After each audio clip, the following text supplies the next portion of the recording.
বানাইছো তুমি, আমি তোমার বান্দা। আমার তাড়া দিলে আমি যাবো কই?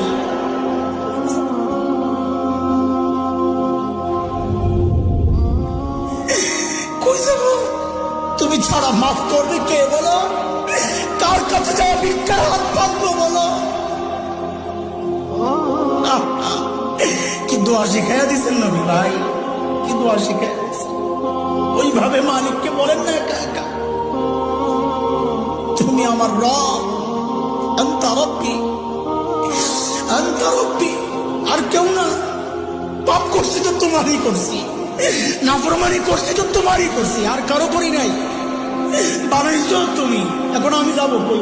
করে ফেলছি, এখন যাবো কই বলো? কি সুন্দর কথা।